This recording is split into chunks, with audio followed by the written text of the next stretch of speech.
আলুর চপ তো সবাই পছন্দ করো, কিন্তু আলুর সঙ্গে যদি চিকেন দিয়ে দেওয়া হয় তাহলে কিন্তু মন্দ হয় না বলো।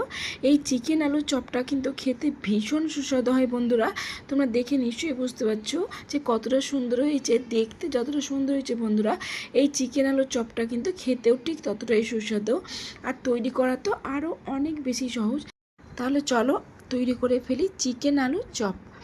এখানে দেখো নিয়েছি 2 টেবিল স্পুন মতো সর্ষের তেল, একটা পেঁয়াজ কুচি করে নিয়েছি, আর দিয়েছি 2টো শুকনো লঙ্কা। পেঁয়াজটা খুব ভালোভাবে লাল লাল করে আমি এখানে ভেজে নিচ্ছি। দেখে নিশ্চয়ই বুঝতে পারছো পেঁয়াজটা আমার খুব ভালোভাবে লাল লাল করে ভেজে নেওয়া হয়ে গেছে। এই পেঁয়াজ ভাজা আর লঙ্কা ভাজাগুলোকে আমি কিন্তু একটা বাটির মধ্যে দেখো তুলে নিচ্ছি। এটা আমি পরবর্তী সময় কাজে লাগাবো, তোমাদের সেটাও দেখাবো, দেখতে থাকো ভিডিওটি। এবার দেখো এই তেলের মধ্যেই এখানে আমি 200 গ্রাম বোনলেস চিকেন নিয়েছি। চিকেনটা আমি একটু ছোটো ছোটো করে কেটে নিয়েছি। দিয়ে দিচ্ছি হাফ চামচা লবণ, হাফ চামচা হলুদ গুঁড়ো, হাফ চামচা লঙ্কা গুঁড়ো, হাফ চামচা জিরে গুঁড়ো, আর দিচ্ছি 1 চামচা মতো আদা রসুনের পেস্ট। সব উপকরণের সঙ্গে চিকেনটা খুব ভালোভাবে আমি এখানে দেখো ভেজে নিচ্ছি। এখানে কিন্তু আমি কোনো জলের ব্যবহার করব না। এখানে আমি বোনলেস চিকেনটা কিন্তু একদমই ছোটো ছোটো করে কেটে নিয়েছি, তোমরা দেখে নিশ্চয়ই বুঝতে পারছো। আর দেখো চিকেনগুলো দেখতে কি ভালো লাগছে, তাই না? চিকেনটা দেখো আমার কিন্তু খুব ভালোভাবে রান্না করা হয়ে গেছে। চিকেন থেকে দেখো তেলটা ছেড়ে দিয়েছে। এবার এখানে আমি 2টো বড় সাইজের আলু সেদ্ধ করে নিয়েছি, সেটা দিচ্ছি কিছুটা ভাজা বাদাম, আর দিচ্ছি রোস্টেড মশলা। আর যে পেঁয়াজ আর শুকনো লঙ্কাটা আগে আমি ভেজে রেখেছিলাম, সেটা কিন্তু দেখো হাতের সাহায্যে এরকম করে হালকা করে মেখে দিলে পরে একদমই গুঁড়ো হয়ে যাচ্ছে, দেখে নিশ্চয়ই বুঝতে পারছো। এবার আমি দিয়ে দিচ্ছি এই আলু আর চিকেনের উপরেই। এবার সব উপকরণগুলো দেওয়ার পরে দিয়ে দিচ্ছি সবশেষে ধনেপাতা কুচি। ধনেপাতা কুচি ছাড়া কিন্তু এই চপটা একদমই অসম্পূর্ণ, তার জন্য ধনেপাতা কুচি দেওয়ার চেষ্টা করবে বন্ধুরা। তারপর দেখো আলুর সঙ্গে চিকেন আর সব উপকরণগুলো কিন্তু আমি খুব ভালোভাবে 2 থেকে 4 মিনিট পর্যন্ত ভেজে নিয়েছি। দেখে নিশ্চয়ই বুঝতে পারছো বন্ধুরা কত সুন্দর লাগছে দেখো কালারটা।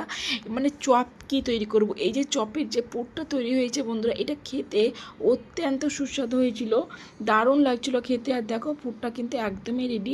চিকেন আলুর চপের পুরটা দেখো বন্ধুরা কি সুন্দর কালার হয়ে গেছে না? পুরটা কিন্তু এদিকে দেখো ঠান্ডাও হয়ে গেছে।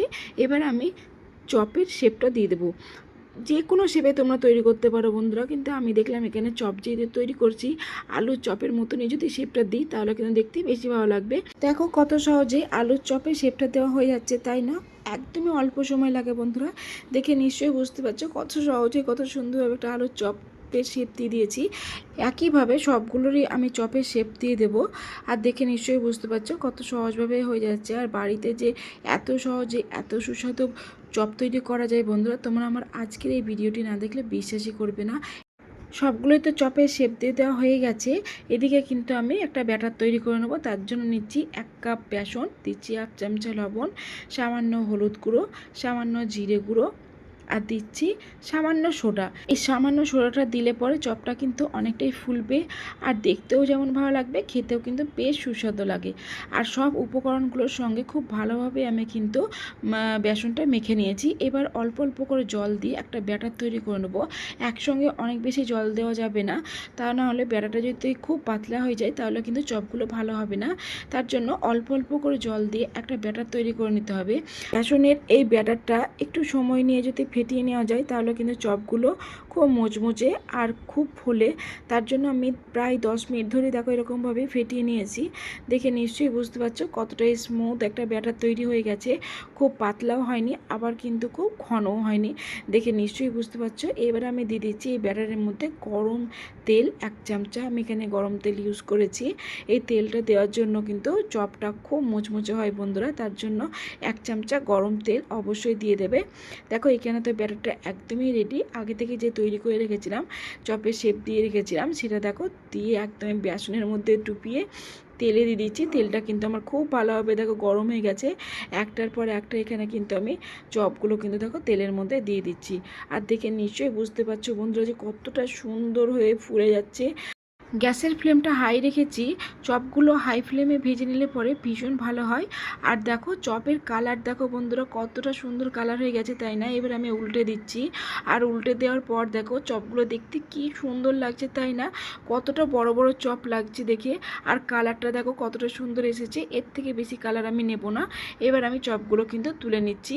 আর চপগুলো দেখো বন্ধুরা কি সুন্দর লাগছে দেখে, কিন্তু বুঝতেই পারা যাচ্ছে না যে এই চপগুলো আমি বাড়িতেই ভেজেছি। কি সুন্দর লাগছে, তাই না? দারুণ সুন্দর চপ হয়েছে বন্ধুরা। দেখো ফুলের ডাবল হয়ে গেছে চপগুলো। দেখতে যতটা সুন্দর হয়েছে, খেতেও কিন্তু ঠিক ততটাই সুস্বাদু। আর উপরের এই লেয়ারগুলো এতটাই মুচমুচে হয়েছে বন্ধুরা, তোমাদের বলে বোঝাতে পারবো না।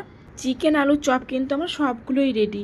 দেখে নিশ্চয়ই বুঝতে পারছো কতটা সুন্দর হয়েছে, তাই না চপগুলো? আর এবার আমি তোমাদের একটা ভেঙে দেখাচ্ছি। ভেতরটা দেখো কতটা সুন্দর হয়েছে। দেখতে যতটা সুন্দর হয়েছে বন্ধুরা, খেতে কিন্তু ঠিক ততটাই সুস্বাদু। দেখো ভেতরটা দেখো কি সুন্দর হয়েছে না, চিকেনের পুরে একদমই ভরে গেছে। কি দারুণ লাগছে ভেতরটা দেখতে। দেখো কালারটা কতটা সুন্দর হয়েছে। খেতে ভীষণ সুস্বাদু হয় বন্ধুরা এই চপটা। আমি তো মুড়ির সঙ্গে এই চিকেন চপটা খেতে ভীষণ পছন্দ করি। মামা, এটা কি মামা? কোনটা বাবু? এটা কি মামা? এটা চপ, তুমি খাবে? না, আমি খাবো না। খাবে না কেন? আমি শসা খাবো, চপ খাবো।